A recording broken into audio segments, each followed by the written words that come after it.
जैन सिस्टमचे जे विदितामा होते त्यांनी ते सांगितलं.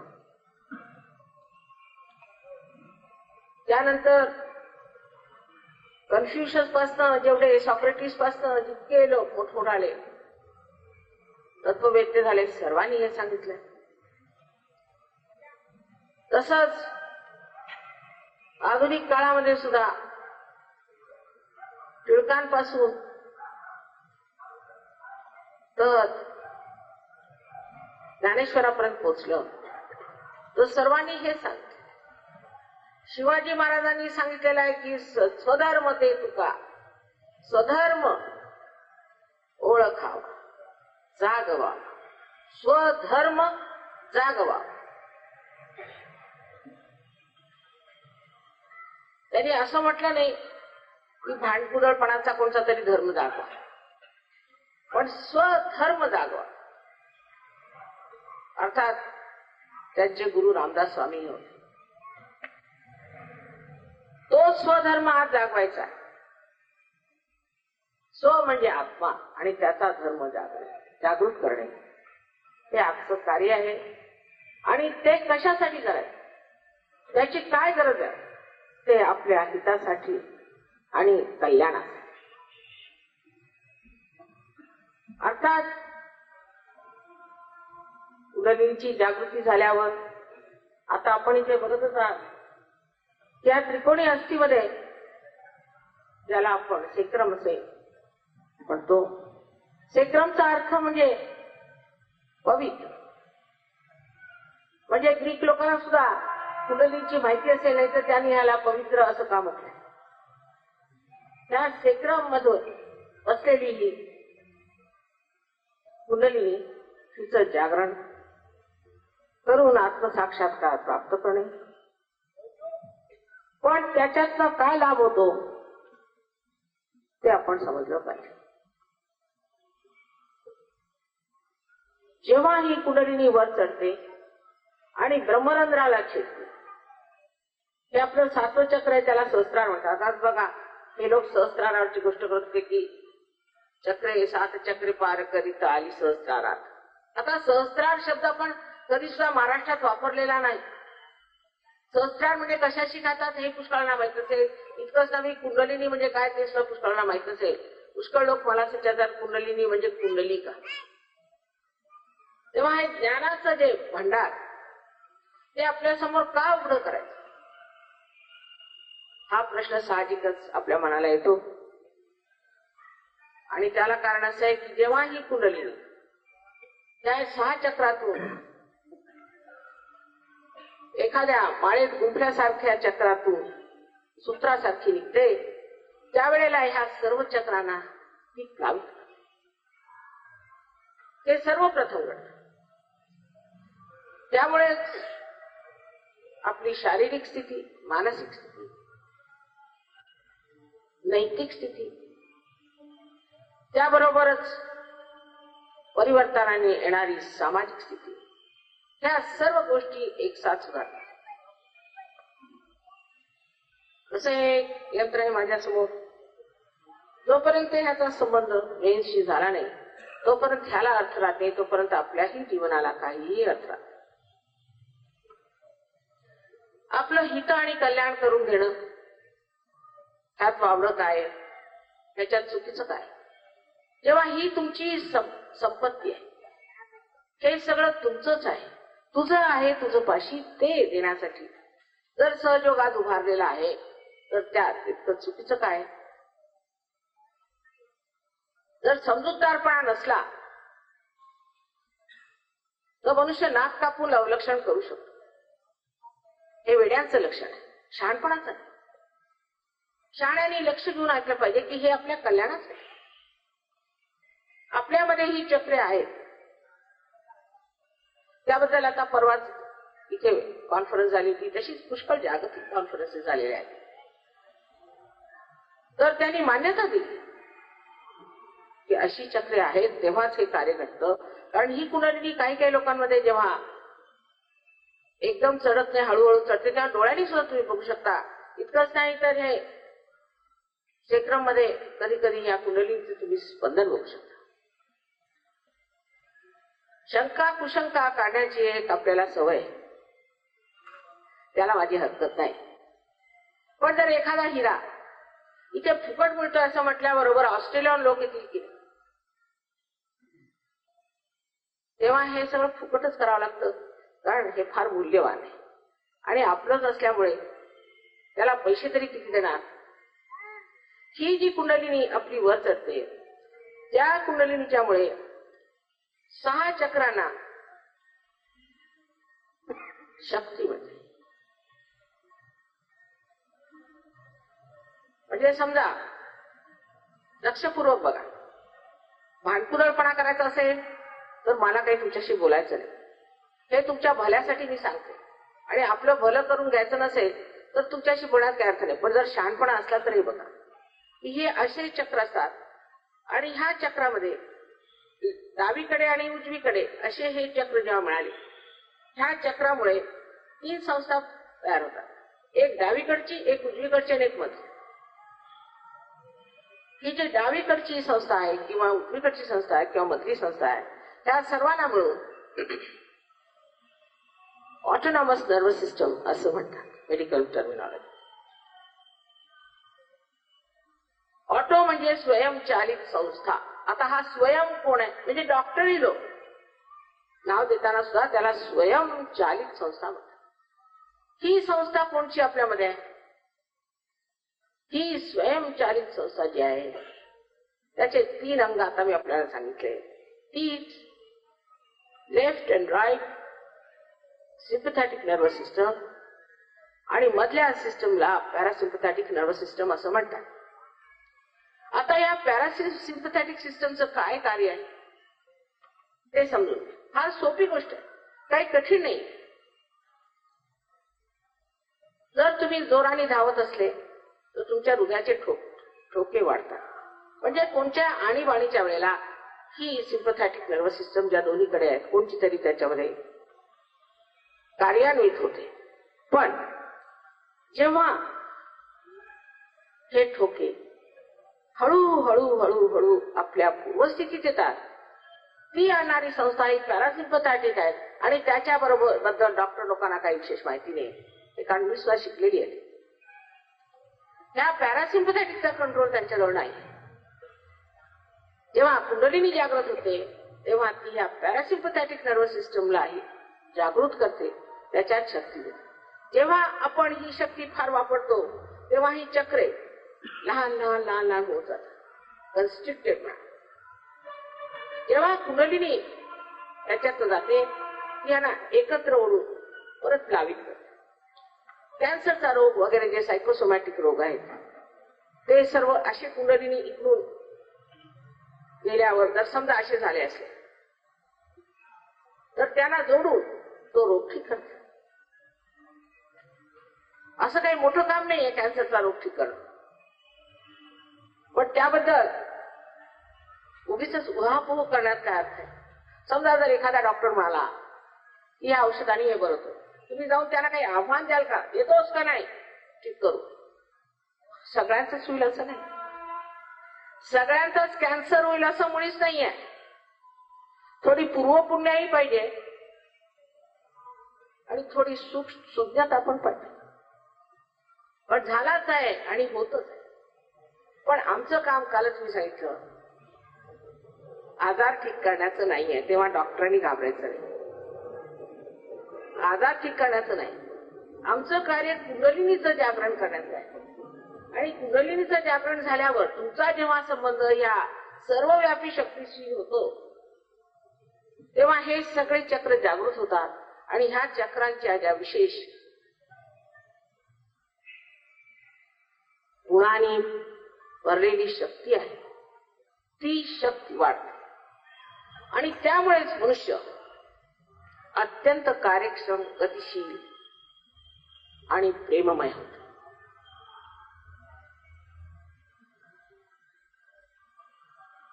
एखादा मनुष्य निस्वार्थीपणाने काही कार्य करू शकतो असं आजकालच्या लोकांना वाटतच नाही. याच्यावर विश्वासच वाटत नाही, कारण गजबजलंय स्वार्थी लोकांचं राज्य. पण असंही होऊ शकत का नाही की परिवर्तन होऊन हे स्वार्थी लोक परमार्थी होतात आणि मग सत्कर्माला लागतात? असं होऊ शकतं समजा, तर त्यात एवढी मारहाण करण्याची कोणची गोष्ट आली आहे? जोपर्यंत तुमच्यामध्ये प्रकाश त्या आत्म्याचा येत नाही तोपर्यंत तुम्ही जे काही जाणता ते अर्धवटही आहे आणि भांडणाचंही गुण आहे. तर आत्मा हा आपल्या हृदयात राहतो, पण त्याचं पीठ हे आपल्या ब्रह्मरंध्रात आहे. पीठ तिथे आहे पण तो मानवाच्या हृदयात राहतो. जेव्हा कुंडलीचं जागरण होतं तेव्हा हे पीठ जागृत झाल्यामुळे आत्म्याचा प्रकाश आपल्या चित्तात. आत्म्याच्या प्रकाशाने आपल्या सर्व नसनसामध्ये एक नवीन तऱ्हेच प्रेरित झालेलं चैतन्य वाहू लागतं. हे चैतन्य म्हणजे स्वरून वाहणार आहे, याला आपण सर्वव्यापी ब्रह्मचैतन्य म्हणतो. तेच आपल्या नसानसातनं वाहत असतं. त्यावेळेला असं लक्षात येतं की देवाने आपल्याला एक कॉम्प्युटर सारखं बनवलेलं आहे आणि सगळं प्रोग्रामिंग आतमध्ये केलेलं आहे. संबंध होताच हे कॉम्प्युटर चालू होत आणि प्रोग्रामिंग कारण ह्या ब्रह्मचैतन्याने केलेलं आहे. त्याच्यामध्ये उमत नाही. माणसाने केलेले कॉम्प्युटर गडबड असतात, परमेश्वराने केलेले कॉम्प्युटर कधी गडबड होत नाही. तर हे कॉम्प्युटर चालू झाल्याबरोबर जो कोणताही तुम्ही प्रश्न विचाराल त्या प्रश्नाचं खरं किंवा खोटं उत्तर तुमच्या हातावर आहे. आता जर तुम्ही प्रश्न विचारला, पुष्कळशे लोक पण देव नाही. मी कालच म्हटलं की फार अशास्त्रीय गोष्ट आहे. अहो, ज्यांनी आपल्याला बनवलं छा दमावर आपण किती जिवंत आहोत, तो नाही असं सपशेल म्हणायचं म्हणजे हे किती मुजोरी आहे. पण त्याला मी कारण सांगितले आपल्याला का. आता अशाही माणसाने जर आत्मसाक्षात्कार घेतला आणि त्याच्यातून जर चैतन्य वाहू लागलं तर त्याच्या आधी काही होणार नाही. त्याने असा प्रश्न विचारायचा, देव आहे की नाही? लगेच चैतन्य हातात वाहू लागलं. स्वतःबद्दल सर्व जाणू शकेल, इतरांच्याही बद्दल सर्व जाणू शकेल. कारण आपल्यामध्ये जी नवीन चेतना जागृत होते ती सामूहिक चेतना.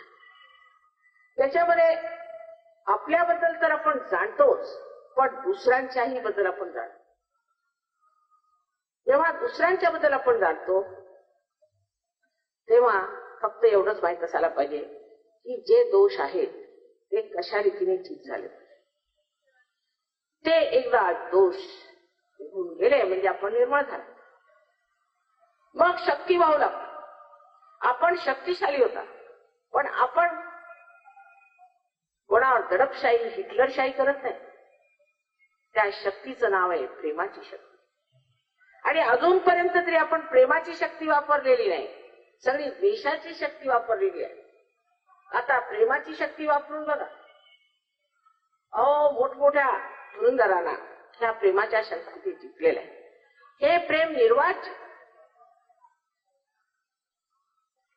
जसं एखाद्या झाडामध्ये त्यातला नैसर्गिक रस प्रत्येक पानाला, बुंध्याला, फांद्याला, तसेच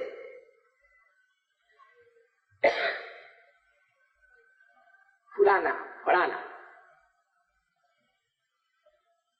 लावित करून परत आपल्या ठिकाणी येतो. त्याचप्रमाणे ही कुंडलिनी सुद्धा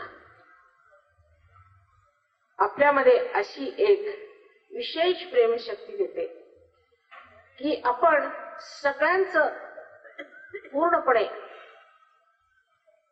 लक्ष घालून भलं करतो, पण असंगात असतो.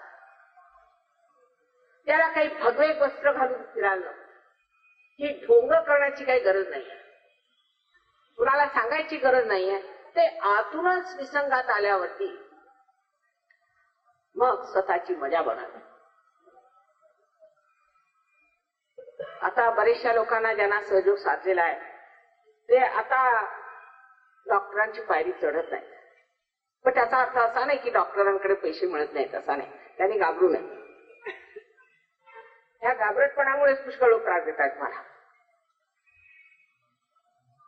त्यांना जर तुम्ही बघा तर फार रागीत पुरुष, अगदी तो सारखा डोक्यावर ओरडत होता, तो सुद्धा अगदी शांत होऊन आणि सहयोगाचं कार्य करते. गणपतीपुळ्याला आमचा समारोह असतो. तिथे जवळजवळ 2000 तरी माणसं असतात, त्याच्याही जास्त असतात कधी कधी. पण मी कधी कोणाला भांडताना किंवा काही शिकायत करताना किंवा असं म्हणताना आम्हाला हे नाही मिळालं तर काही नाही, अगदी शांत समाधान सगळं एक दिवसाच्या आनंदात, जे आनंदाच्या डोही वर्णन केलेलं आहे. पुष्कळ लोक म्हणतात आता जे नुसतं वर्णन आहे. नाही नाही, वर्णन नाही, हे तुमच्या समोर आहे, त्याचा अनुभव घ्यावा. पण आता कल्याण काय होतं, माणसाचा विचार असाच असतो की आपलं काय कल्याण. तर मी शारीरिक तर सांगितलंच. आता मानसिक म्हणजे असं की मनामध्ये आजकाल नाना तऱ्हेचे विचार येतात. त्याशिवाय पुष्कळशे असेही लोक आपल्या भारतात काय सगळ्या जगातच आहेत की जे दुसऱ्यांचं वाईट इच्छितात. आणि ही गोष्ट खोटी नाहीये.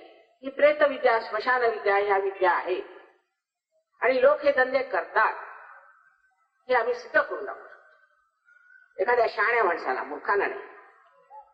आणि त्याची सिद्धता आता सायन्स मध्ये झालेली आहे एका तऱ्हेने. पण त्याच्यावरती श्रद्धा ठेवणे हे मूर्खपणाचे लक्षण.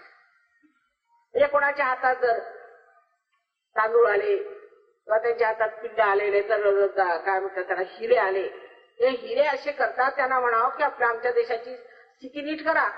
त्यांच्याजवळ 100 हिरे आहेत, त्यांना एक हिरा घेऊन त्यांचे सगळे 100 हिरे घेतात ते लोक. अशा चमत्काराला बळी पडू नका असं सगळ्यांनी सांगितलेलं आहे. असा भलता चमत्कार हा सर्व भूत बाध्यांच्यामुळे होतो. तेव्हा त्याच्यावरती श्रद्धा ठेवणे हे काही शहाणपणाच नाही.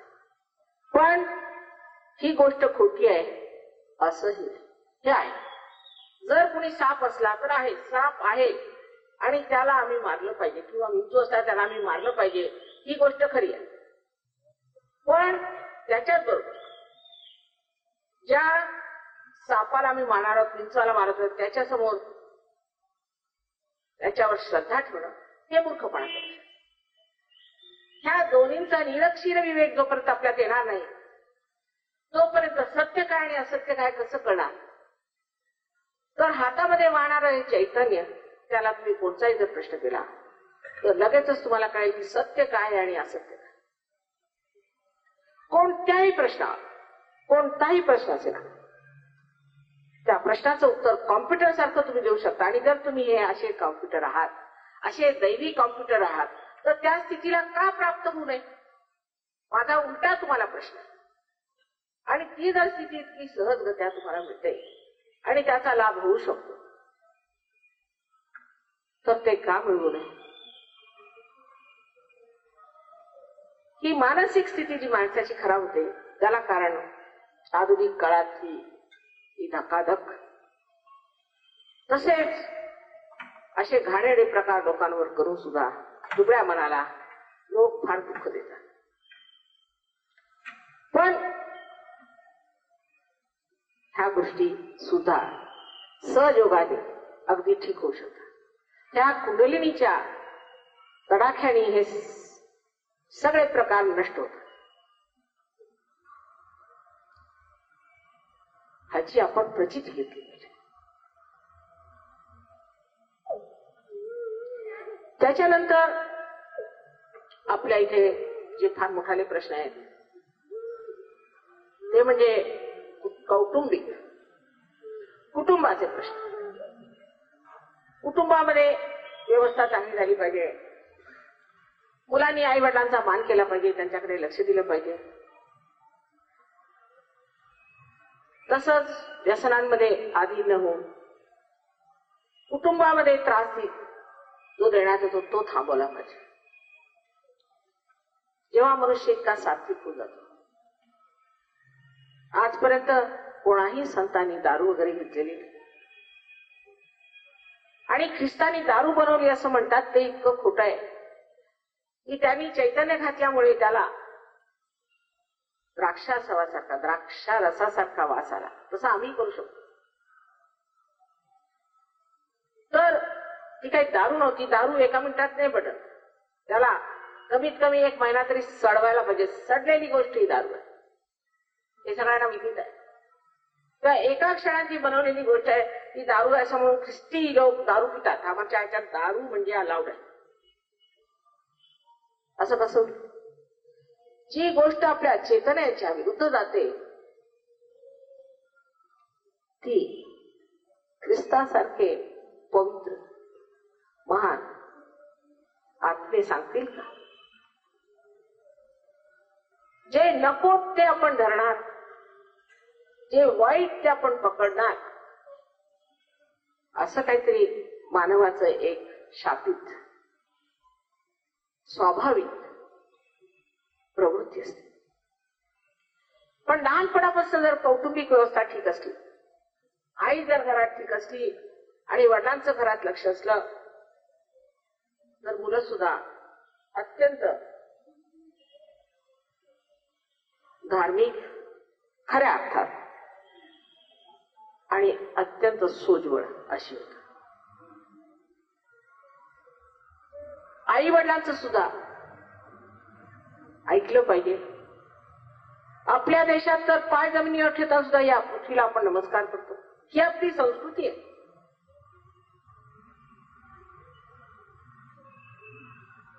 अशा या महान संस्कृतीच्या देशात एक आपण जाणलं पाहिजे की आपल्या संस्कृतीहून उच्च अशी कोणतीही संस्कृती मी सर्व जगात पाहिलेली ज्याच्यामध्ये नैतिकता हाच जीवनाचा पाया समजला. इतर देशामध्ये नैतिकतेला काही महत्वच नाही. तुम्हाला त्या सर्व घाणेरड्या गोष्टी सांगण्याचं मला धैर्य होत नाही. पण आश्चर्य वाटतं की हे लोक त्यांना नैतिकता कशाशी खातात ते माहित नाही आणि सहयोगात आल्याबरोबर एकदम नैतिक झाले. अहो, त्यांनी दारू सोडली, ड्रग्ज सोडले, सगळे घाणेरडे प्रकार सोडले, आपल्या चित्ताला एक केलं आणि एकाग्रतेने परमेश्वराला आत्मसात करून घेतलं ही ह्यांचीच किमया आहे. म्हणजे घाणीत बसलेले हे किडे मला वाटत असत ते तर कमळाची फुलं झाली आणि आपण मात्र आमच्याकडे हे झाले, आमच्याकडे ते झाले असं म्हणून अजून रेंगाळतच होत. नैतिकतेला पुनरिनी कशी जागृत करते की अशी की आपण इथे बघता की या पोटाच्या भागामध्ये 10 गुरूंचे स्थान आहे. आदि गुरु त्यात सॉक्रेटिस आले, अब्राहम आले, लाओत्से झाले, तसेच आपल्या देशात आदिनाथ, पार्श्वनाथ आणि नाथांची सर्व वंशावळ ते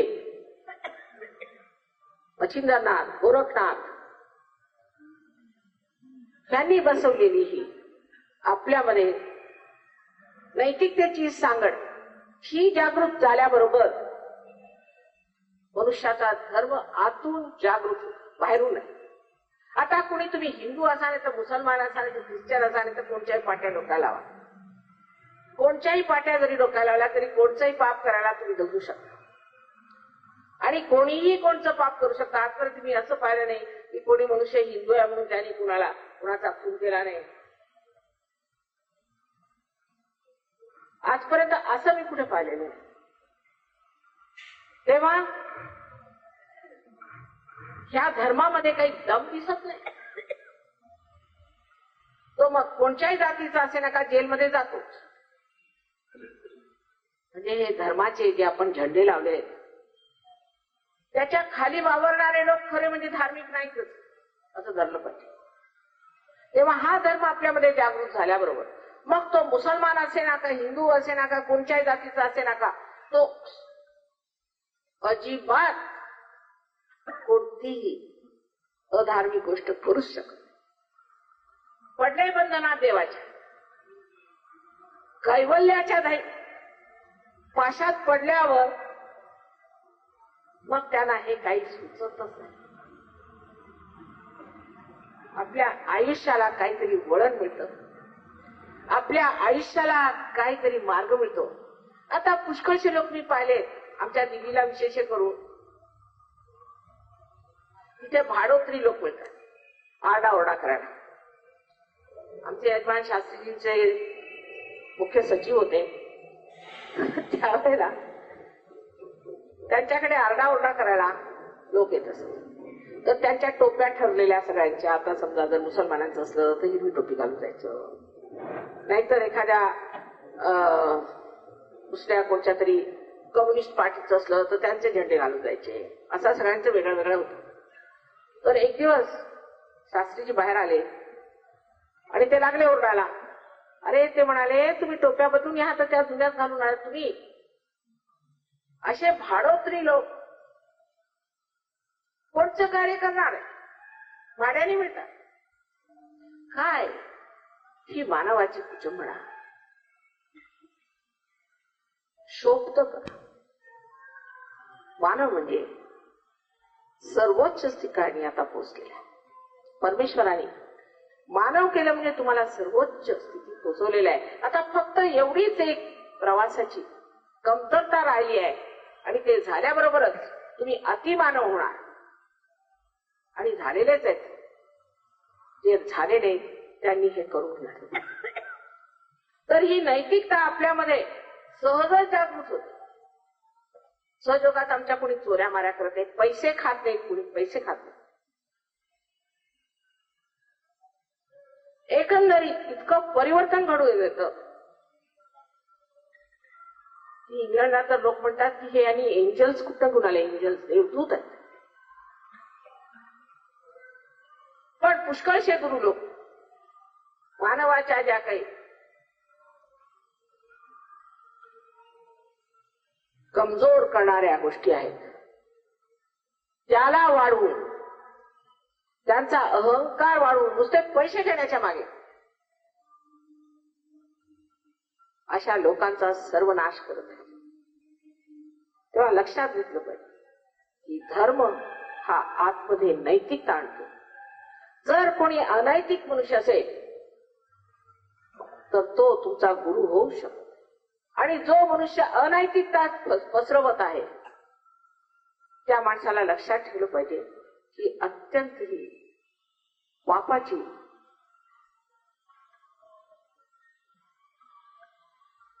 वासना आहे आणि ते पाप तुमच्या ह्यांच्या सर्वांच्या डोक्यावर बसणार आहे.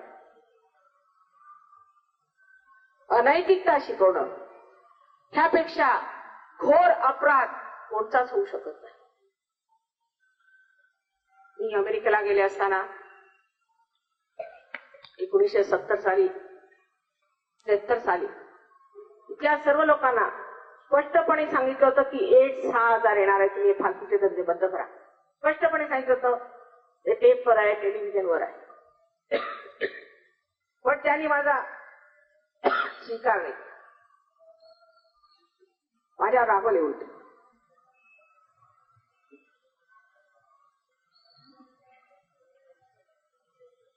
भलत्या सलत्या लोकांना इतकं महत्व दिलं. लोकांनी रोल्स रॉयस विकत घेतल्या. अध्यात्माचं नाव घेऊन हे लोक रोल्स रॉयस विकत घेतात. आपल्या भक्तांपासून पैसे घेऊन. त्यांची नैतिकता काय. नैतिकतेशिवाय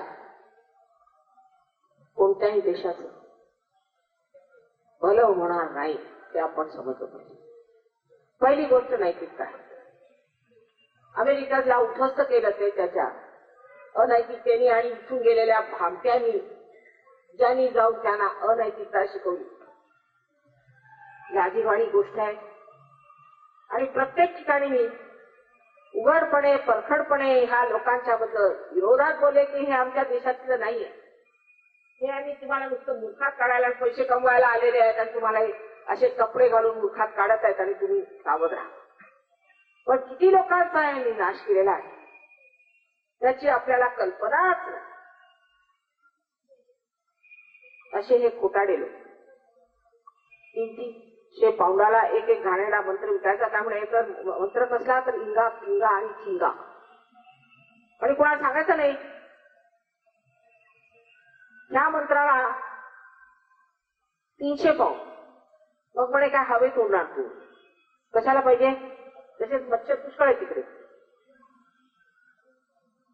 असे विक्षिप्त लोक ह्या देशातून गेले आणि त्यांनी खूप पैसे कमवले आणि आपल्या देशाचं नाव बदनाम करून ठेवले. आपल्या देशाचा जो अध्यात्माचा पाया आहे तो आपण गंभीरपणे जिंकला पाहिजे. त्याच्यात प्रावीण्य मिळालं पाहिजे. सायन्स मध्ये तुम्ही प्रावीण्य मिळवू शकत नाही त्यांच्या मनात एकाच करू. मग त्या पायावर तुम्ही संबंध इमारत उभी करा प्रगतीची. म्हणजे त्याच्यात संतुलन राहील.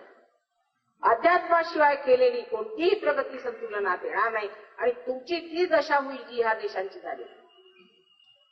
काल मी आपल्याला सांगितलं आजकाल फॅशन्स निघाल्या, हे निघालं. हे करण्याची काही गरज नाही आपल्याला.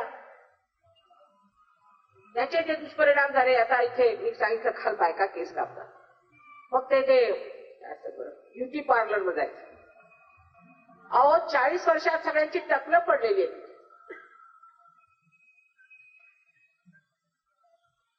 30 वर्षानंतर कोणाला जरी जवळ त्याचे दात नाही. मी एकदा अशी हॉस्पिटलमध्ये चेकअप गेले ते 100 तुमचे दात आहेत का. अहो माझेच म्हटलं. बघा तुम्ही स्वतःचे दातच आहे त्याला. ही त्यांची परिस्थिती का झाली.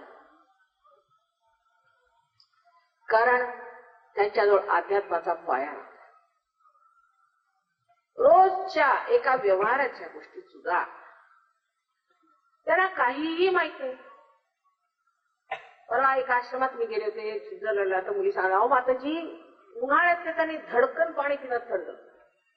आता आपल्या हिंदुस्थानात कन्याकुमारी पासून वर काश्मीर पर्यंत सगळ्यांना माहिती आहे की उन्हात आल्यावर एकदम पाणी नाही प्यायचं आणि केळं खाऊन पाणी पितात. काय माहितीच नाही. हात धुवायचं सुद्धा माहित नाही. आंघोळीचं माहित नाही. म्हणजे आता काय माहिती आहे ना.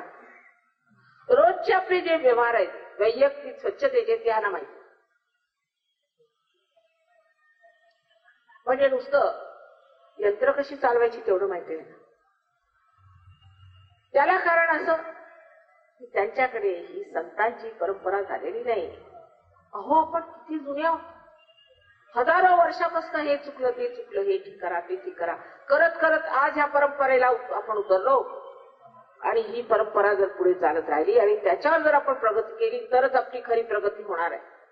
पण एकदम हे सगळं सोडून आपण त्यांना धरलं माकडासारखं तरी माकड चेष्टा फार त्रासदायक होणार.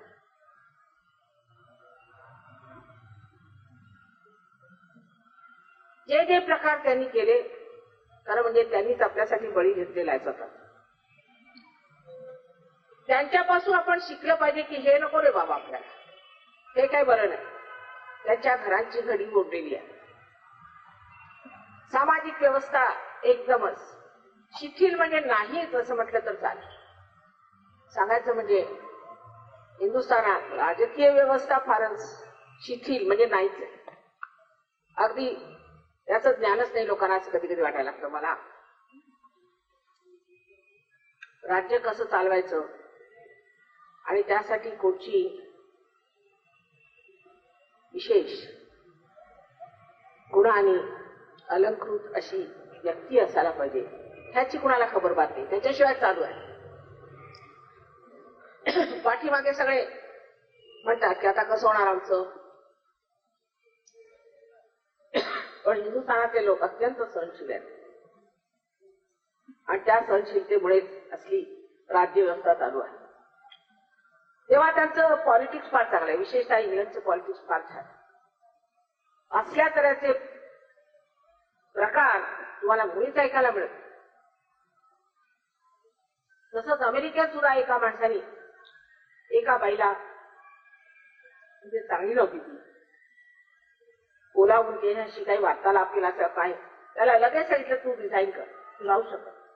ज्या देशामध्ये ह्या गोष्टी सगळ्या मान्य असतात तिथे सुद्धा राजकारणी लोकांना एक तऱ्हेचं नैतिकतेने राहावंच लागतं. पैसे खाणारे लोक तर तिथे मुळीच चालू शकत. तेव्हा त्यांचं जे शिकायचं आहे ते त्यांच्या राजकारणाचं आणि राजकीयतेचं आपण शिकलं पाहिजे. तसंच आपलं इकॉनॉमिक्स म्हणजे अगदी गडबड आहे पैशाच्या बाबतीत. पैशाचा व्यवहार सोपपणाने का करायचा ते त्यांच्यापासून शिकलं. एकाही पैशाची अफरातफर झालेली चालत नाही. कितीही तो मनुष्य मोठ्या हुद्द्यावर असे नाका किंवा त्याचे कितीही मोठं नाव असे नाका, तो प्राईम मिनिस्टर असो अथवा चेअरमन असो, जर त्याच्यामध्ये एकही असा गुण सापडला तर लगेच त्याला राजीनामा द्यावा लागतो. तर राजकारणामध्ये खरोखर म्हणजे सहयोग घुसायला पाहिजे असं तर मला वाटायला लागलं. त्याशिवाय राजकारण स्वच्छ होणार नाही.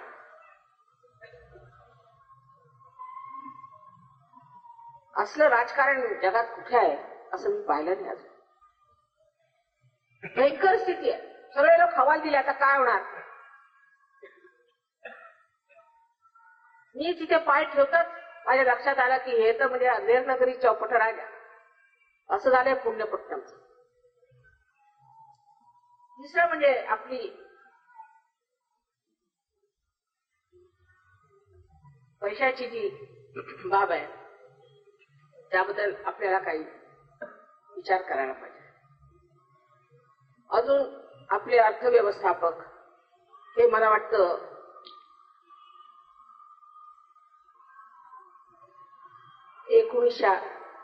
च्या आधीच्या शताब्दीतच वावरत आहेत.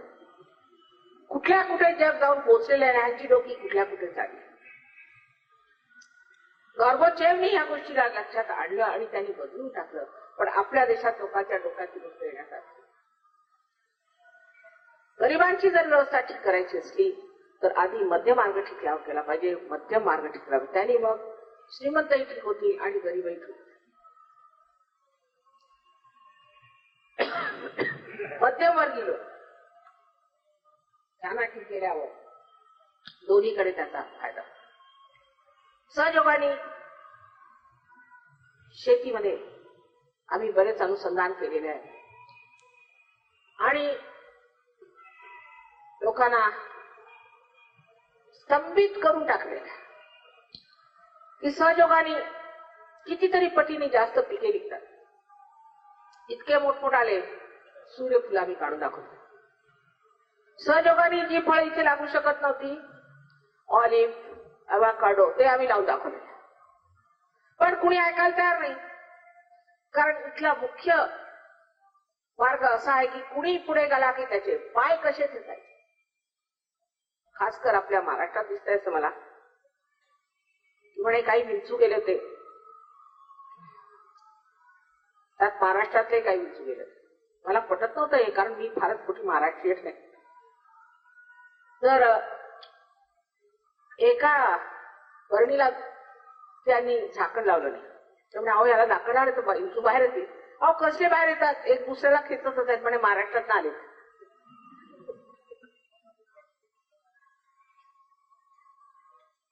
ही का संतांची भूमी झाली.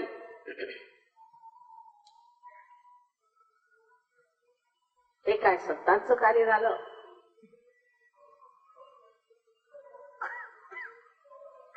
तर राजकारण हे व्यर्थ गेलेलं आहे. आज सगळ्यांनी लोकांना विचारलं सर्व जगामध्ये की सगळ्यात चांगला प्राईम मिनिस्टर इंडियाचा कोण आहे, तर लाल बहादूर शास्त्री यांना सांगितलं. सगळ्यांनी एक मताने, कारण ते आत्मसाक्षात्कारी होते. शास्त्री जे आत्मसाक्षात्कारी होते त्यांना गरिबांचा विचार होता, मध्यमवर्गीयांचा विचार होता, पण जी कळकळ आणि जी आंतरिक ओढ ह्या देशावर त्यांची होती, त्याच्यात खोटेपणा, दांभिकपणा हे काही नव्हतं. मी त्यांना जवळून पाहिलेलं आहे आणि माझ्याबद्दल त्यांना माहिती होते दिसते, कारण माझा फार मान करत असत. आपलं नशीब खरा म्हणून असे आता आपल्याला लाभले नाही. ते जितके सुज्ञ होते तितकेच तल्लख, आणि त्यांनी ज्या तऱ्हेने 18 महिन्यामध्ये आपलं नाव करून घेतलं, त्यावेळी दिसतं की जर आत्मसाक्षात्कारी मनुष्य राजकारणात घुसले तर जे शिवाजी महाराजांनी म्हटलं तर स्वधर्म ओळखावा ते आज होणार, तो जागवावा ते होणार. मी 2-4 लोकांना पाठवलं तर ते जसं काही घाणीत गेले होते अशा रीत्या नाकाला कपडा लावून परत आले. माताजी आमच्या बसचं नाही. बघूया. कुठेतरी मी असं म्हटल्यावर सगळे वर्तमान पत्रकार माझ्याकडे पोहोचले. अहो म्हटलं काय नाही, मी असं थट्टेने म्हटलं कशाला तुम्ही एवढे घाबरता.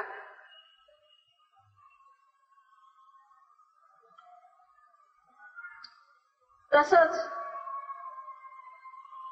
पैशाची अर्थव्यवस्था कशी करावी, काय करावं, त्याबद्दल आमच्या सहयोगात काहीही आम्हाला कधीही त्रास झालेला नाही.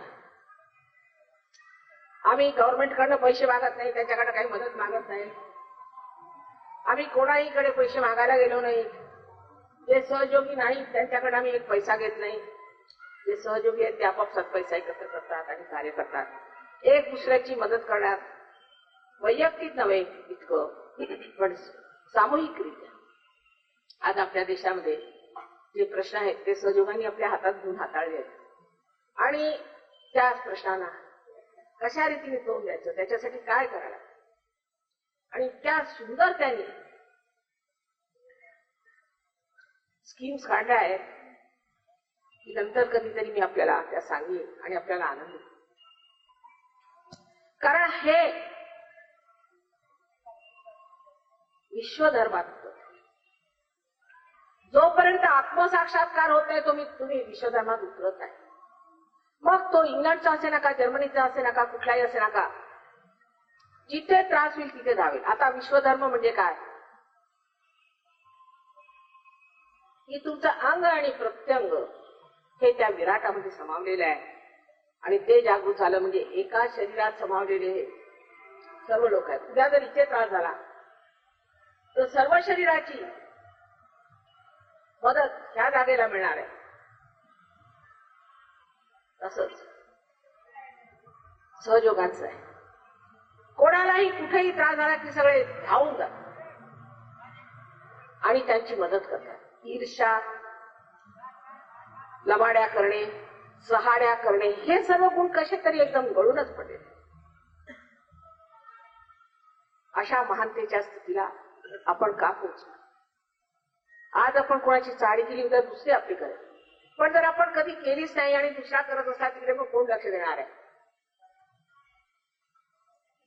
अशा लहान लहान गोष्टीपासून तर फार महान गोष्टीपर्यंत मनुष्यामध्ये इतकं पावित्र्य येतं, इतकं सौंदर्य येतं की आश्चर्य वाटतं की हा मनुष्य काल असाच आणि आज असा कसा झाला. अहो मला कधी कधी ओळख पडत नाही. एकदम कमीत कमी 10 ते 20 वर्षापर्यंतच वय सुटून जातं माझं. चेहरावडे चकाकी येते, डोळे चमकू लागतात, अशी तेजस्विता येते. आता लंडनला आम्ही एरोप्लेन मध्ये येताना आमच्यावर बरेच सहयोगी आले होते, म्हणजे मला निरोप देण्या. तर मी बसल्याबरोबर सगळ्यांनी विचारलं की हे कोण तेजस्वी लोक? त्यांचे चेहरे बघूनच लोक समजतात की हे असे नाही. काही त्यांना विचारत नाही, काय नाही, या तुम्ही. त्यांचं वागणं इतकं मृदू, बोलणं इतकं गोड, हसणं इतकं स्निग्ध, आणि अत्यंत कार्यक्षम लोक आहेत. आता लंडनमध्ये कितीतरी लोक बेकार आहेत, म्हणजे मला माहिती मिलियन्स, पण सहजोगात आल्यावर एकही राहत नाही, एकही मनुष्य राहत नाही. कारण बेकारी आम्ही मानत नाही, सर्व कार्याला लागतात. आपल्या देशात हे सर्व प्रश्न आहेत, हे सर्व जर सहयोगाने साध्य होतात, व सहयोग का साध्य करू नये, हे सगळं व्यक्तिगत आपण समजलं पाहिजे. वर्तमानपत्रे सर्व खोट्या खोट्या बातम्या छापतात, काही करतात, पण त्या खोट्या की खऱ्या हे समजण्यासाठी सुद्धा तुम्हाला सहयोग पाहिजे. जी आज विश्वधर्माची आम्ही स्थापना केली, उभारणी केली आहे, त्या शुद्ध विश्वधर्माला अमेरिकेने मान्यता दिली आणि मान्य केलंय की हा शुद्ध विश्वधर्म आहे. तसंच इटलीमध्ये सुद्धा लोकांनी ह्याला मान्यता दिली आहे आणि आता इंग्लंडमध्ये सुद्धा त्याला मान्यता मिळते. हा विश्वधर्म का? कारण तुम्ही विश्व धर्मात उतरले, तुमच्यात तो धर्म जागृत झाला, म्हणून तुम्ही विश्वधर्म. हे विश्वधर्म उभारण्याचं कार्य लेक्चर देऊन होत नाही, भाषण देऊन होत नाही, मोठमोठ्या गोष्टी थापा मारून आश्वासने देऊन होत नाही. हा आतमध्ये जागृत करावा लागतो, त्याला मेहनत लागते. ती मेहनत आम्ही करायला तयार आहे. तुम्हाला काही मेहनत करायची नाही, सहज म्हणजे अगदी सहजातच. काल किती लोक पार झाले. तर आता जरी तुम्ही कोणत्याही संस्थेत असला आणि कोणत्याही समितीत तुम्ही झडत असला, तर लक्षात घ्या, आपल्या आयुष्याला काहीतरी महत्व दिलं पाहिजे आणि अशा फालतूच्या लोकांच्या बरोबर लागून आपलं आयुष्य वाया घालवू नका. त्याचं वैशिष्ट्य समजून घ्या. हा भाडोत्रीपणाचा धंदा बंद करून सत्यतेत उतरलं पाहिजे आणि आपल्या सत्तेवर, त्या वैभवात उभं राहून साऱ्या जगाला दाखवून दिलं पाहिजे. या महाराष्ट्राच्या भूमीत जे संतांनी उठलेलं आहे, ते अष्टविनायक इथे रात्रंदिवस चैतन्याचा वर्षाव करीत आहेत, त्या वर्षावात आम्ही वाढलेले आहोत. अशा मूर्खपणाच्या गोष्टींना बळी देऊन आम्ही आमची सर्व परंपरा, इतकंच नव्हे तर आमची श्रेष्ठ संस्कृती मिटवणार नाही. ही संस्कृती साऱ्या जगात पसरणार आहे आणि त्यावेळेला तुम्ही भिकाऱ्यासारखे उभे राहा. असं करू नये, अशी एक आई म्हणून मी आपल्याला म्हणते. एक प्रेमाचं कार्य आहे, त्यात जबरदस्ती होऊ शकते, कोणत्याच प्रकारची जबरदस्ती होऊ शकते. तुम्ही स्वतः शहाणपण धरून स्वतःचं कल्याण करून घ्या, तुमचे रोग ठीक करून घ्या, तुमची मानसिक स्थिती ठीक करून घ्या आणि आपल्या भावी पिढीसाठी एक असा उपक्रम आणला पाहिजे की तेही म्हणतील की आमच्या आईवडिलांनी आम्हाला काय शिकवलं. 1942 सालात आम्ही सुद्धा पुष्कळ कष्ट उचलले. आम्हालाही इलेक्ट्रिकचे शॉक दिले, आम्हालाही बर्फावर झोपवलं, पुष्कळ प्रकार केले. तर मला असं वाटत असं की जेव्हा स्वातंत्र्य मिळेल तेव्हा सर्व सहयोगात लोक धावतील, येतील. स्वातंत्र्य मिळाल्याबरोबर सैरा वैरा वाटेल तसे लोक धावू लागले. स्वातंत्र्य म्हणजे सैरा वैरा धावणं नाही, स्वतः तंत्र जाणेल तो स्वतंत्र होणार. तर जे स्वातंत्र्य मिळालं ते पुरतं मिळालं नाही असं मला वाटतं. आणि उगीच कधी कधी वाटतं मेहनत केली. स्वतंत्र जाणून घ्यावे, ते स्वतंत्र आपल्याला सहयोगात सहजच लाभेल. पण ते नुसतं माझं लेक्चर होणार नाही, एकदा जागृती होणार नाही. आपल्याला सामूहिक हे कार्य केलं. जर एक नख कापलं ते पडून जाते. जोपर्यंत ते शरीराचं एक अंग असत नाही तोपर्यंत त्याची वाढ होत नाही. तसंच सहयोगात जोपर्यंत तुम्ही पूर्णपणे सामूहिकतेत उतरत नाही तोपर्यंत तुमची वाढ होणार नाही. आज एक रोग बला केला, मग उद्या दुसरा केला. मला रोज हेच धंदे, जसे परिटासारखे रोज भूतच बसते मी लोकांना. तर कृपा करू सामूहिकतेत उतरा, आपली शक्ती मिळवा आणि लोकांचंही कल्याण करा. एका ज्योतीपासून अनेक ज्योती आपण वाढवू शकतो. जसे ह्या लोकांनी इतकं कार्य उचललेलं आहे, तर देशात तसं आपल्या देशात झालं पाहिजे, विशेष करून महाराष्ट्रात. आणि मी महाराष्ट्रातच, त्यात पुण्यातच राहण्याचं ठरवलेलं आहे. त्याचा पूर्ण लाभ आपण करून घ्यावा अशी सगळ्यांना हात जोडून विनंती आहे.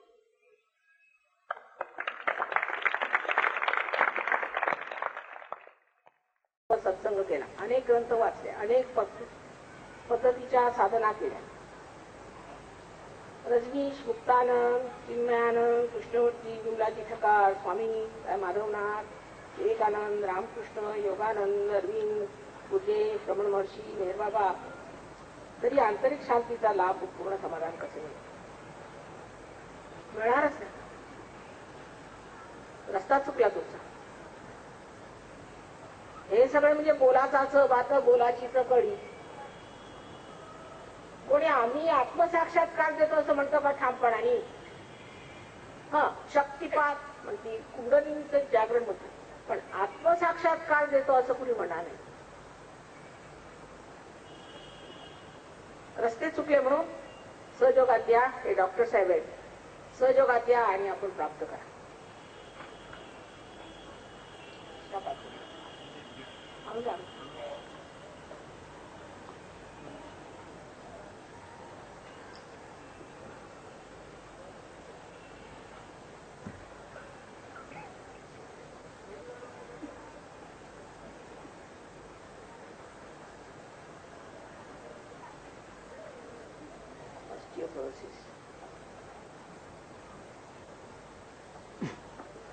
कोणाला तरी ऑस्टिओपोरोसिसचा विकार झालेला आहे. ऑस्टिओपोरोसिस मध्ये हाडं अगदी नरम होऊन जातात आणि काही थोडंसं जरी काम केलं तरी दुखतं. ते सहयोगाने बरं होऊ शकतं. आम्ही प्रयत्न एवढं सांगतो, प्रयत्नाने ते ठीक होईल. पण आपण आज जागृती घ्यावी, कारण आपल्या हाडांना सुद्धा जी शक्ती मिळते ती सुद्धा ह्या चक्रांमधूनच मिळते. त्या जर कुंडलीने जागृत झाली तर हाडं सुद्धा मजबूत होतात.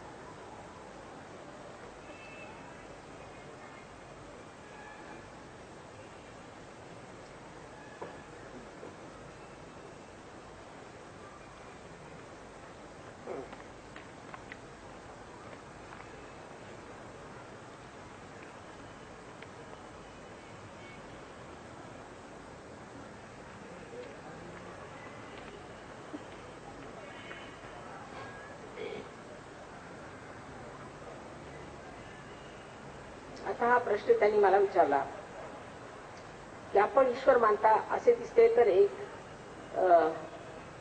बाजूला त्यांचे कोणते स्वरूप निर्गुण अथवा सगुण असे चित्र प्रतिमा स्टेजवर दिसत नाहीये, कसे का?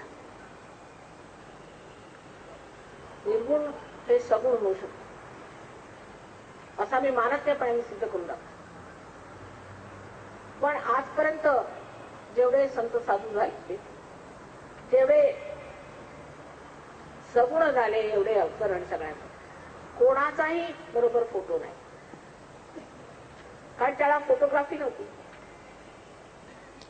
ख्रिस्ताला कुणी इटालियन दाखवलंय तर कुणी स्पॅनिश दाखवलंय. म्हणूनच मला वाटतं मोहम्मद साहेबांनी सांगितलं होतं की कुणाचा फोटो ठेवू. आजकाल तर लोक प्लास्टिकचे पण विकतात प्रतिमा, प्लास्टिकच्या गळ्यात घालून फिरायचं. अहो, त्याच्यात चैतन्य आहे का? बायबलमध्ये लिहिलंय, जे आकाशाने आणि पृथ्वीने सर्जन केलेलं आहे, क्रिएट केलेलं आहे, त्याच्या प्रतिमा करू नका. पण ते काय? ते स्वयंभू. पण आजकाल स्वयंभू देवळात जरी गेलं तरी इतके चित्र लोक तिथे बसलेले आहेत की त्या स्वयंभूला आता वाटते की इथून पळ काढा.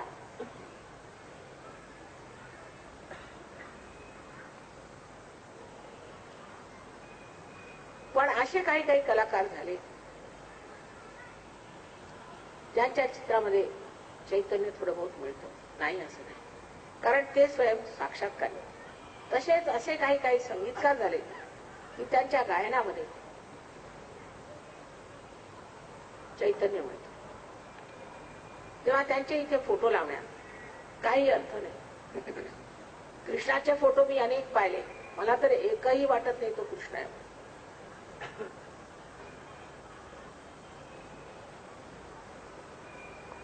तेव्हा फोटो लावून काय होणार? आता इथे आपण स्वतःच दर्शन घ्यायला आल्यामुळे आपलेच फोटो लावते.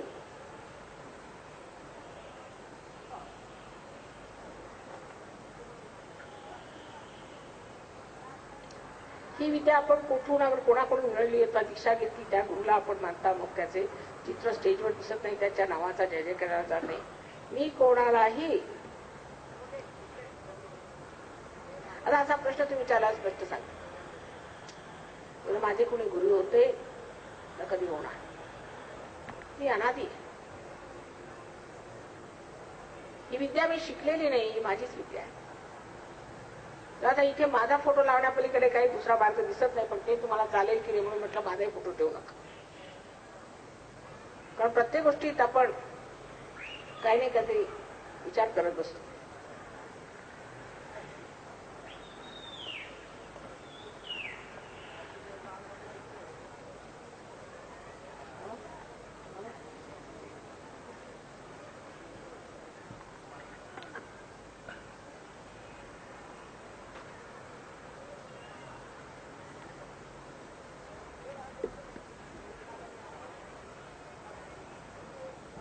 कोणीतरी गृहस्थ आहेत,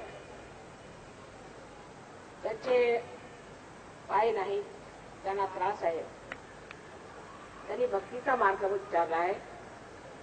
भक्ती ही डोळस असायला पाहिजे. कृष्णाने गीतेत, कृष्ण म्हणजे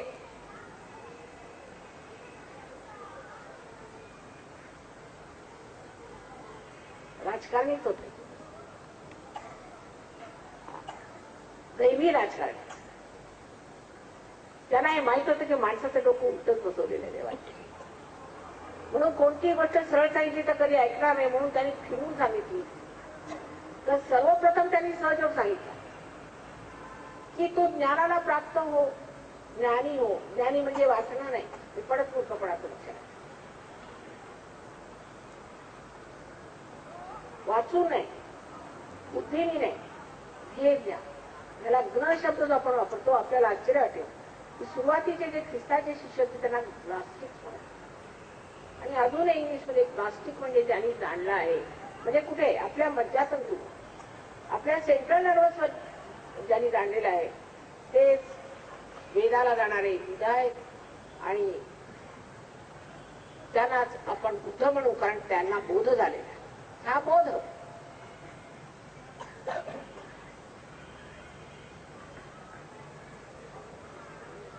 तेव्हा कृष्णाने सांगितलं की तुम्ही पहिल्यांदा ज्ञान सत्य नका, पण तरी अर्जुनाने प्रश्न केला. तेव्हा त्याने सांगितलं तुम्ही कर्म करा, पण त्यात लक्ष घातलं तर समजेल की कृष्णाने कसं उलट फिरून सांगितलं. तुम्ही सर्व कर्म करा, पण माझ्या पायावर घाला. ते शक्यच नाही, ते शक्यच नाही. जोपर्यंत तुमच्यात अहंभाव आहे, तुम्हाला आधी किती तुम्ही म्हटलं की मी देवावर घालतो, देवानीच केलं, तरी ते खरं नाही. म्हणजे अकर्मात कर्म, अकर्मात तुम्ही सहयोगानेच उतरू शकता. कारण जेव्हा तुम्ही असंगात येता तेव्हा असं म्हणत नाही की मी कुंडलिनी जागृत करतो, माझ्या हातून कुंडलिनी जागृत करत होते, असं नाही म्हणत आहे. मी काय म्हणता की होत नाही, तृतीय पुरुषात बोलायला. तेव्हा त्या अकर्मात उतरायचं त्याने सांगितलं होतं. मग पुष्कळ लोकांना म्हणतात की हम तो सब भगवान के लिए करते. अच्छा, चोरी भी भगवान के लिए करते हैं और किसी को मारते पीटते भी भगवान के लिए हो. असा जो आपल्याला खोटा अहंकार आहे, तुम्ही परमात्मासाठी असं करता. तुम्ही परमात्म्यासाठी काय करणार?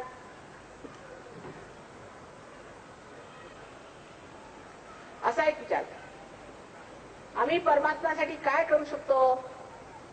एक जिवंत कार्य आमच्याने होत नाही, आम्ही काय करणार पप्पा, असं लक्षात घेतलं पाहिजे. हे कृष्णाने शिकवलं की करा.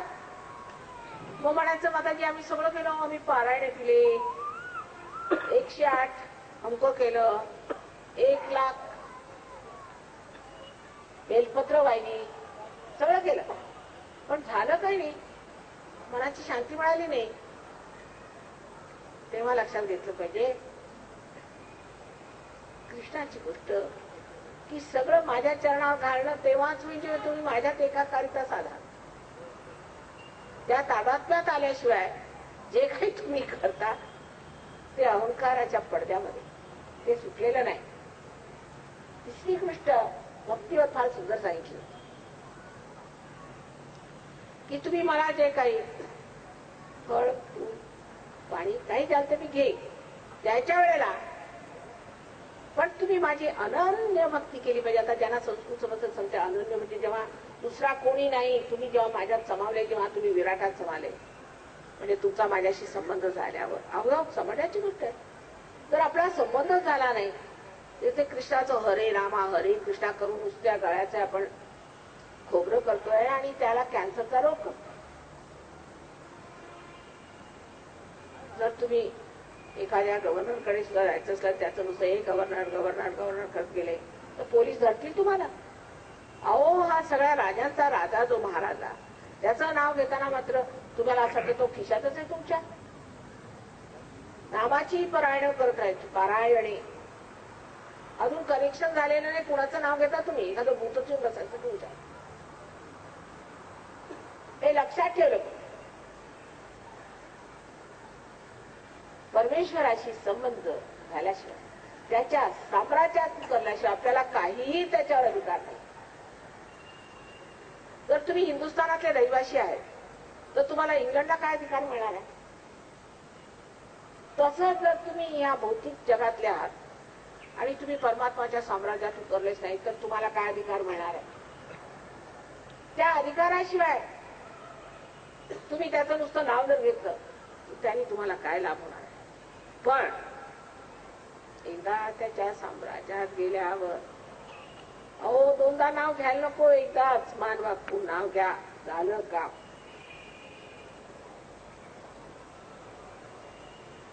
ही अंधश्रद्धा नव्हे, असं होतच. तेव्हा सांगायचं म्हणजे असं की आपल्याला जी धर्माची कल्पना आहे, जी भक्तीची कल्पना आहे, जी कर्माची कल्पना आहे, ज्ञानाची कल्पना आहे, ह्या सर्व कल्पना त्याची सत्यता शोधूनच काढली. नाही तर उगीच आपण आपला वेळ घालवतोय की नाही, तुम्ही सांगा. गीता कंठस्थ झाली आम्हाला, अहो काय फायदा? कंठाला तर तुमच्या कॅन्सर झाला, फायदा काय? म्हणजे असं काय म्हणतं की आम्ही कंठस्थ केल्याने आम्हाला कॅन्सर कसा झाला? गीता कंठस्थ करण्यासाठी नाही, आत्मसात करण्यासाठी आहे आणि त्यांनी योगाच्या मार्गात येण्यासाठी.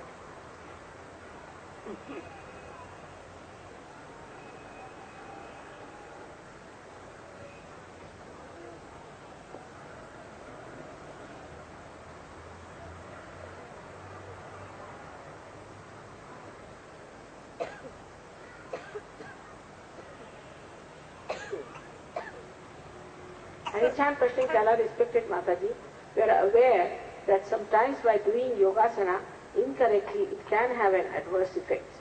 If we are unable to do Sahaja Yoga perfectly, can there be any side effects? आता योगासना तर फार करूच नाही, नुसते आपली हाडं मोडायची काय गरज आहे?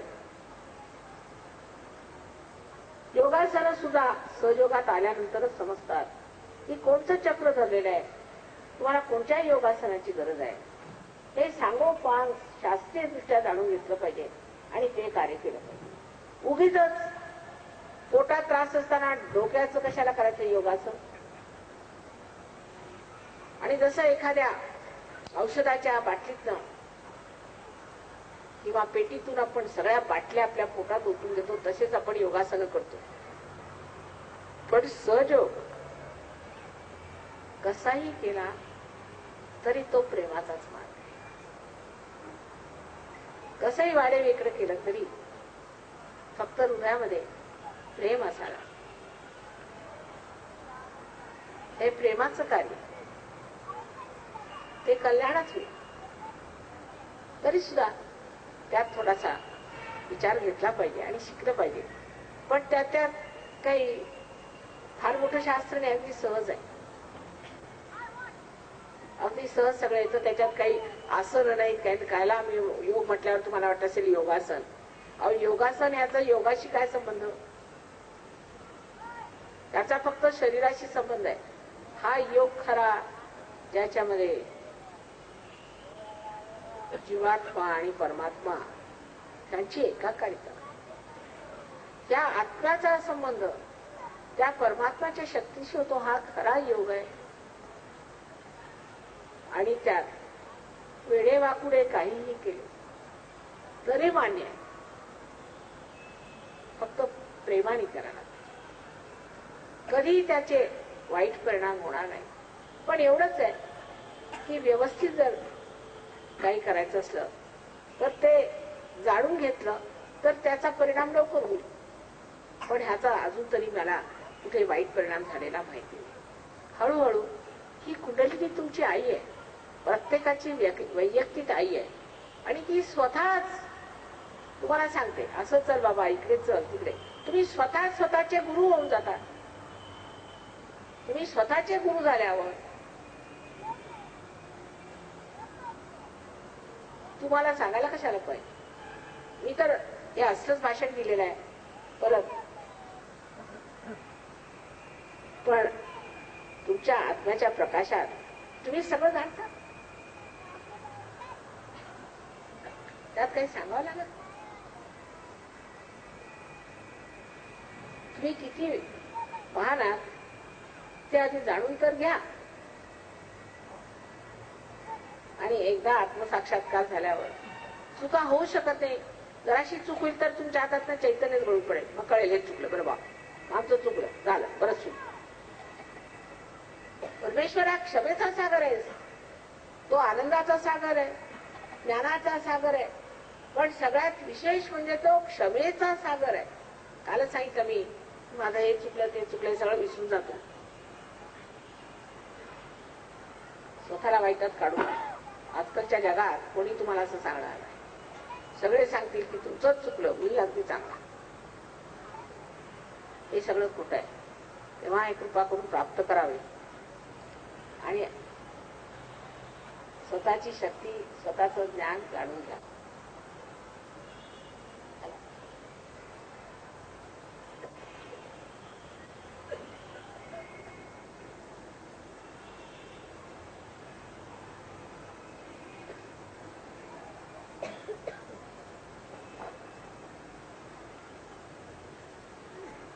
त्यांनी असं सांगितलं की आपण म्हणाल्याप्रमाणे जर विवेकानंद, रामकृष्ण कृष्णमूर्ती, रमण महर्षी, कोणी कोणी आणखी यांनी आत्मा साक्षात्कार दिला नाही, देऊ शकत नाही, तर आपण तो देऊ शकतो का?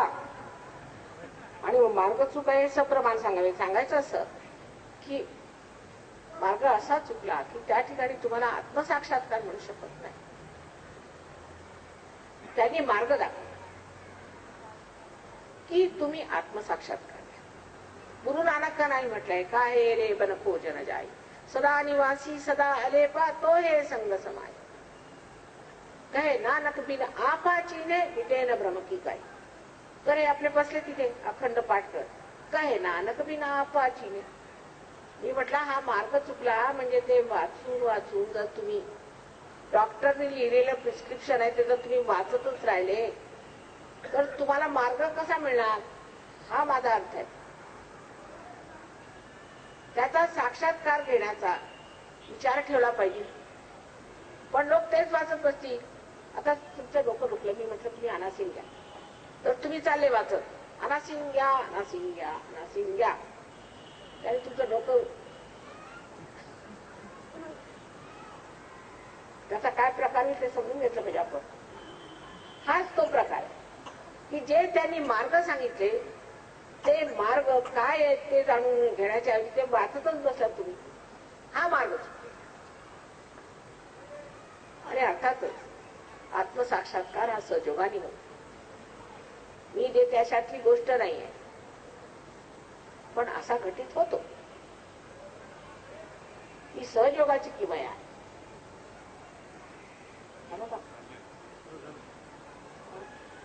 एक आणखीन आले पुढचे हे बघा, कालच द्यायला पाहिजे ते ना, आज सकाळी द्यायला पाहिजे. चला लवकर करा.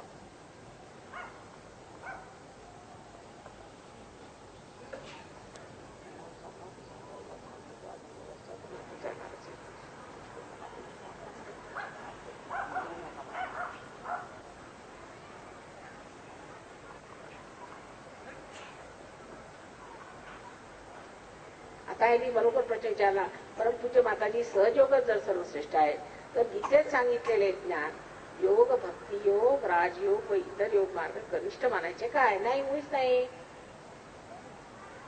पण त्यातलं गुपित सांगितलं ना, त्याच्यानंतर तुम्ही प्रश्न विचारता म्हणजे असं की सगळं रामायण सांगितल्यावर तुम्ही मला विचारता की रामाची सीता कोण आणि रामाचा सीता कोण? कशातलं दिसतंय? आत्ताच मी सांगितलं की वृक्ष जेव्हा वाढतो तेव्हा त्याची हळूहळू गती होते. श्रीकृष्ण किती हजारो वर्षापूर्वी झाले त्यावेळेला त्यांनी हे सांगून ठेवलं होतं. त्यानंतर मग ज्ञानेश्वरांनी कुंडलिनीवर लिहिलं, म्हणून लोकांनी ज्ञानेश्वरांना सांगितलं की तुम्ही कोण लिहिणार आहे. जेव्हा श्रीकृष्णाने लिहिलं तेव्हा त्याच्यावरती ताशिरे झाडले की तुम्ही कोण? आम्ही रामाला मान. जेव्हा रामाने काय म्हटलं तर ते म्हणे आम्ही तुम्हाला म्हणा परशुरामाला मान.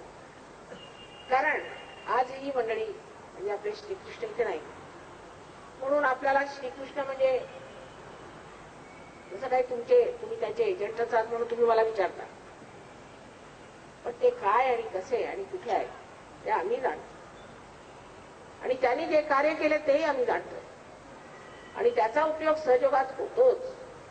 त्यांनी जे सांगितलेलं आहे ते पुष्कळाच्या डोक्यावरूनच गेले. आत्ता सांगितलं मी आपल्याला, तर मी काय सांगते तिकडे आधी लक्ष द्यावं, मग प्रश्न विचारावा. ते बरं कोणी कनिष्ठ नाही, पण चक्रांच्या एक एक गतीप्रमाणे हे मोठमोठाली अवतरणं जगात आली म्हणजे ह्या ठिकाणी श्रीकृष्णाचं स्थान आहे आणि हे विराटाचं स्थान आहे. आता कनिष्ठ मोठं काय? पोट कनिष्ठ की हे कनिष्ठ? विष्णू स्वरूपात ते कनिष्ठ की कृष्ण स्वरूपात ते श्रेष्ठ? कनिष्ठ श्रेष्ठ ह्या गोष्टी अध्यात्मात नसतात. आता कोणी म्हणेल की एकनाथ मोठे की गोरा कुंभार, अहो सगळेच आमचेच होते. मोठं लहान हे जगात चालतं, देवाच्या दारात नाही.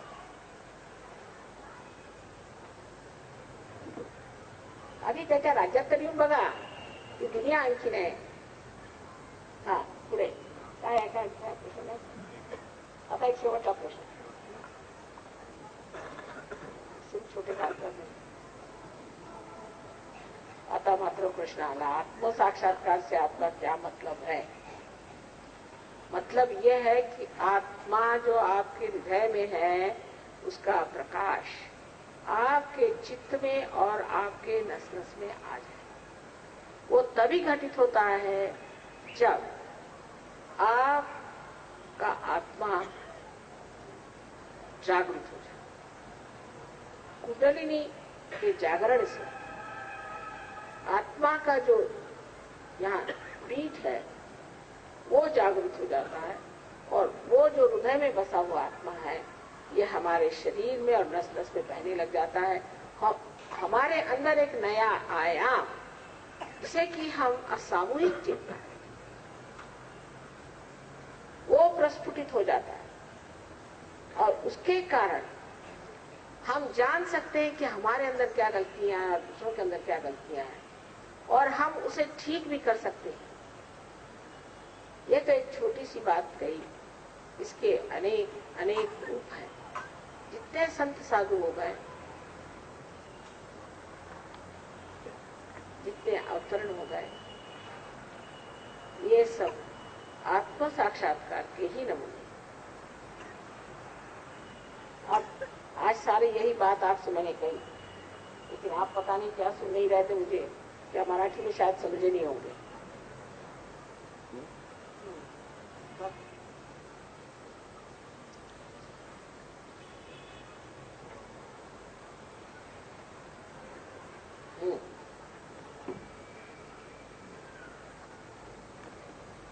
प्रश्न त्यांनी विचारला, त्यांची उत्तरं दिली. आपल्याला काळ सांगितलं की वैचारिक पातळीवर आम्ही खूप ठीक आहोत.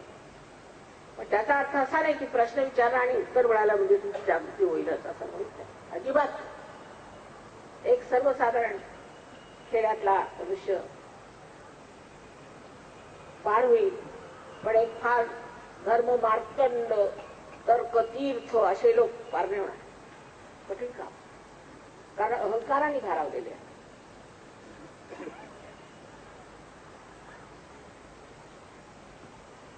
आता कोणत्याही खेडेगावात मी जात असते तर ह्याच्यापेक्षा दुःखीने लोक असतात आणि स्वजोगात उतरतात सुद्धा चांगले. साधे भोळे प्रेमाने भारावलेले लोक.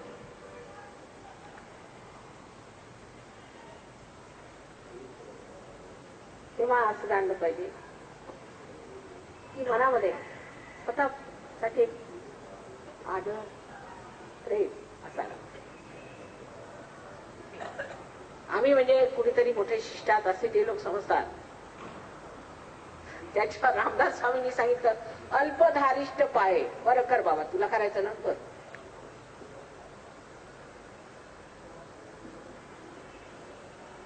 पण साध्या सरळ मनाने नम्रतेने जिज्ञासेने जे लोक आपला आत्मसाक्षात्कार मानतील त्या सर्वांना आत्मसाक्षात्कार झालाच पाहिजे, होणार. ती वेळ आली, ती विशेष वेळ आली. आणि त्याचं वर्णन नाडीग्रंथमध्ये 14,000 वर्षापूर्वी भृगुमुनींनी करून ठेवलेलं आहे. पण हे वाचतं कोण? आजकाल वाचनालयात जर गेलं तर कसली पुस्तकं कुणी वाचू शकत नाही अशी पुस्तकं असतात.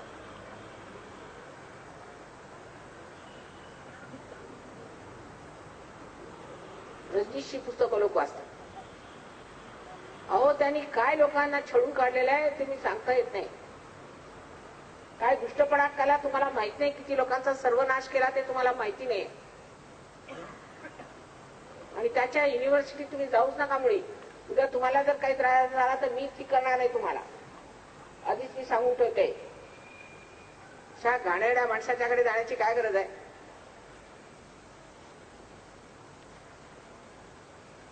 सगळे घाणेरडेपणाचे धंदे केलेले.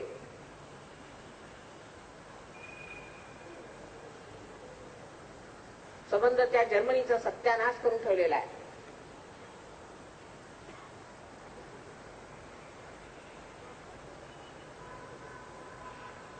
त्याचे मार खाल्लेले इथे बसलेत लोक पुष्कळ. बेड लावले लोकांना. आज भगवान तो उद्या डुक्कर.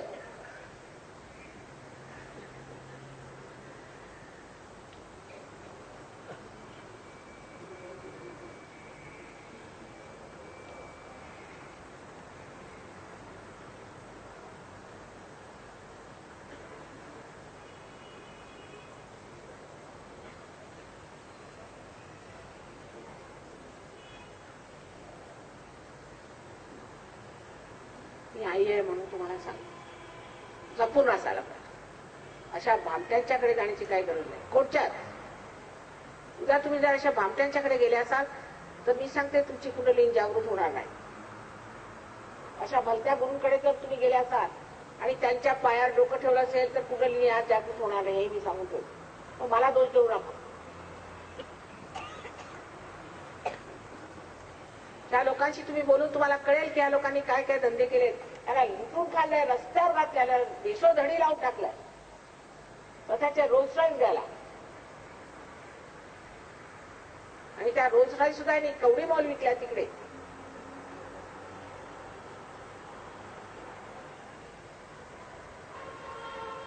माझ्यापेक्षा निदान 10-12 वर्षांनी लहान होता. माझ्या बापासारखा दिसायचा, पण माझे वडील फार मोठे होते तसं म्हणू नये. लक्षात ठेवलं पाहिजे, चूक माणसाच्याकडे जे लोक जातील त्यांना त्रास होणारच. आणि मी उघडपणे सगळ्यांना सांगतो असताना सुद्धा अशा लोकांची तुम्ही काळ धरू नये.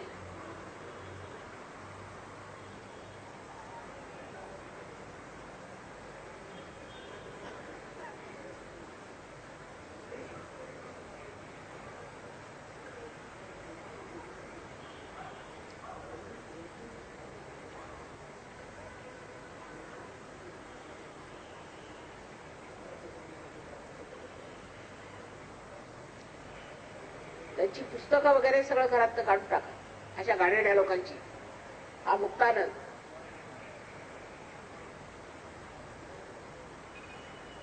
ही जर तुम्ही घरात पुस्तकं ठेवली असती तर तुम्हाला त्रास होईल आणि झालाच असेल, त्याबद्दल मला शंकाच नाही. पहिले स्वतःचं पुस्तक वाचून घ्या आणि मग ही पुस्तकं वाचत बसा, म्हणजे कळेल तुम्हाला काय भयंकर प्रकार आहे.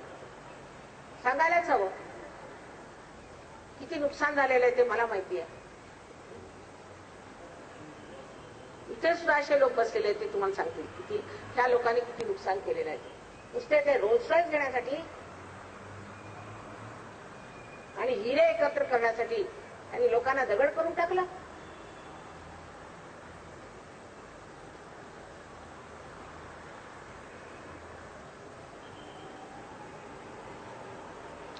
जे आम्ही म्हणतो त्या अधिकारावर, कारण हजारो लोकांचं परिवर्तन आम्ही केलं,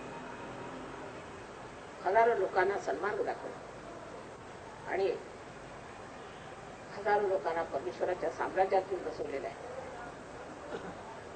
त्या रशियामध्ये यांची डाळ शिजत नाही, कोणाची डाळ शिजत नाही त्या रशियामध्ये.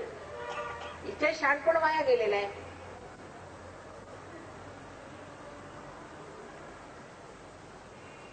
जसं एक ब्रह्मचैतन्य तसं भूत बाधेचं सुद्धा एक लक्षण आहे. ती जर एकदा घरात सुरू झाली तर सर्वनाश. किंवा कृपा करून असल्या गोष्टींना आपल्या घरात घुसू देऊ नका.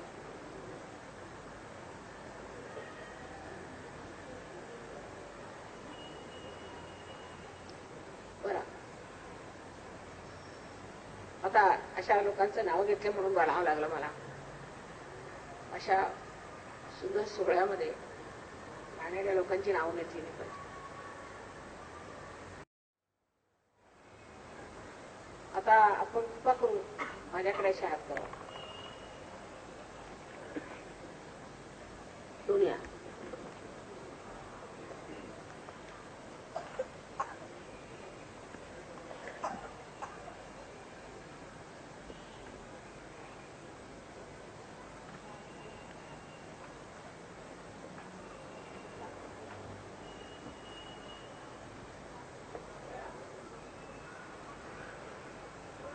नंतर चष्मा वगैरे काढून डोळे मिटून घ्या. जे लोक खुर्चीवर बसले आहेत त्यांनी पायातल्या चपणा काढून टाकायच्या, डोळे काढतात आणि जमिनीवर दोन्ही पाय वेगळे ठेवा. आणि जे लोक खाली बसले आहेत मांडी घालून त्यांनी सुद्धा पाय जोडे असले तर काढून टाकावे.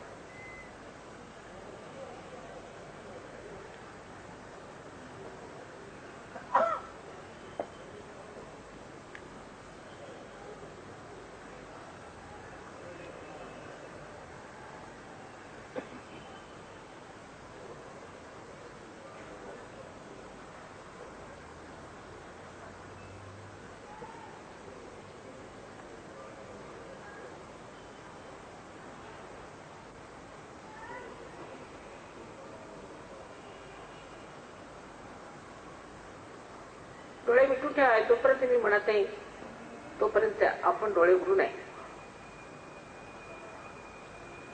चित्त आपल्या टाळूकडे असं, डोळे वगैरे वर चढू नका, फक्त टाळूकडे लक्ष असू द्या. सर्वसाधारण डोळे मिटायचे, काही जोरात घट्ट मिटायचे नाही. आप कृपया दोनों हाथ मेरे ऊपर मेरे तरफ करके और आंखें बंद कर दें और अपना चित्त अपने तालु की ओर रखें. बहुत जोर से आंखें बंद न करें और न ही अपनी आंखें ऊपर की ओर चढ़ा, सिर्फ चित्त रखें. कोई विचार आ रहे हैं तो उसे लड़ाई करने की जरूरत है, झगड़ा करने की जरूरत है.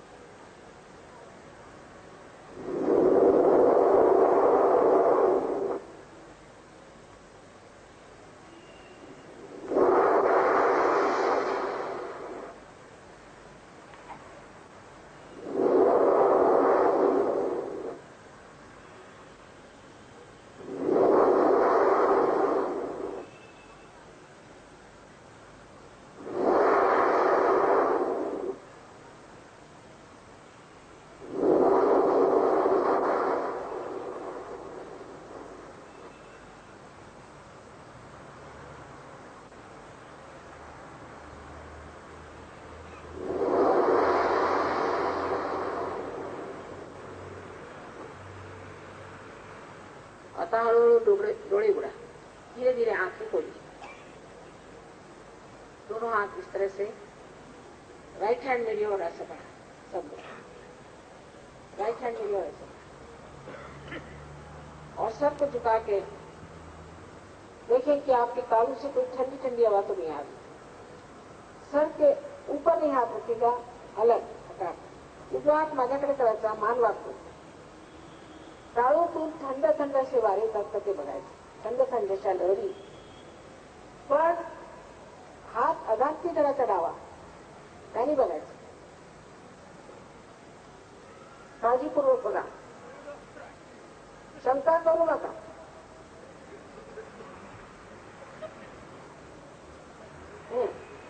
आता डावा हात माझ्याकडे आणि डोकं वाकून परत मान वाकून उजवा हाताने बघा. कोणाकोणाला गरम येईल, काही हरकत नाही.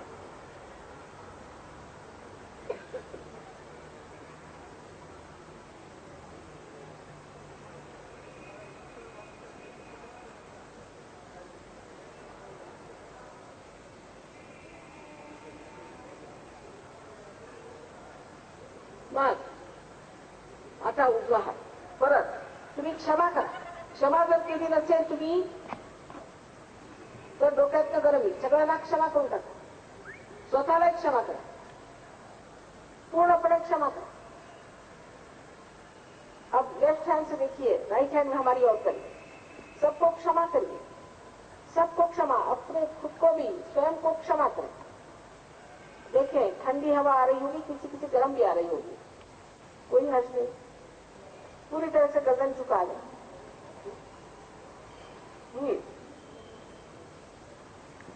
आता दोनों हाथ पर, दोनों हाथ ऊपर करें, आकाश की ओर सब लोग करें, और मन में इच्छा करें कि हमें आत्म साक्षात्कार मिल जाए, शुद्ध इच्छा आप सब कीजिए. और एक प्रश्न पूछे, मां क्या ये ब्रह्म चैतन्य है? आता एक प्रश्न विचारा मनामध्ये, तीन मर्तबा, मां ये क्या ब्रह्म चैतन्य है? श्री माताजी हे काय ब्रह्म चैतन्य आहे? असा प्रश्न विचारा तीनदा.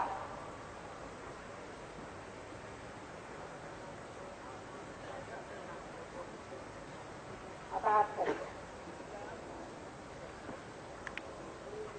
ज्या लोकांना माझ्याकडे ऐसे हाथ करें, मेरी ओर इस तरह हाथ करें और निर्विचारिता में जाए, विचार न करें. माझ्याकडे ऐसे हाथ करू, निर्विचारिता विचार करू शक्य आहे.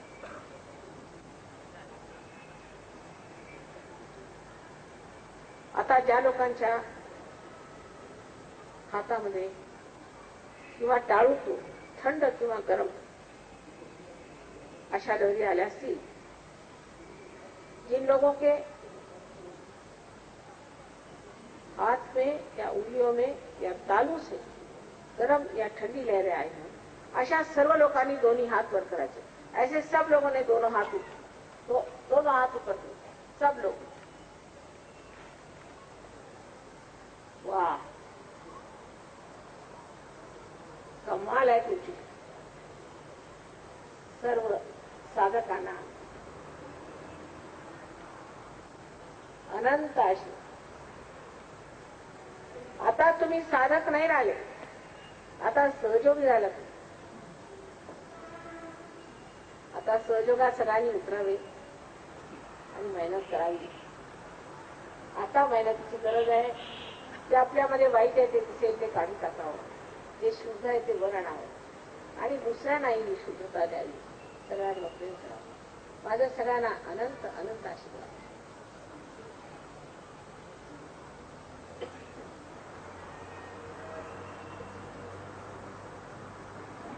आता याच्यावर वादविवाद करू नका, शांतपणाने भेटायचं. ज्यांना झालं नाही त्यांनी चुप राहावं. त्यांना काही त्रास होते, काहीतरी कानामध्ये झालं, काही स्वतःबद्दल न्यूनगंड आणू नये. इसको नहीं हुआ सो उससे ये नहीं सोचना चाहिए कि आपने कोई खराबी नहीं हुआ, कोई बात नहीं, वो हो ही जाए. और जिनको हो गया है वो शांति से अपने घर जाए, इस पे चर्चा बातचीत न करें. और फिर सामाजिक सहयोग का जो है, जिसे हम सामूहिकता कहते हैं, उसमें जरूर आए और अपनी प्रगति करें. और सब कुछ ये ज्ञान मुफ्त में ज्ञान, हे सब ज्ञान आपके मुफ्त में मिळा. हे सगळं ज्ञान आपल्यासाठी काहीही मुझे न देतानाच मिळणार आहे. त्या कृपा करून सगळ्यांनी सामूहिक देत उतरावं आणि ह्या आनंदाचा उपभोग घ्यावा.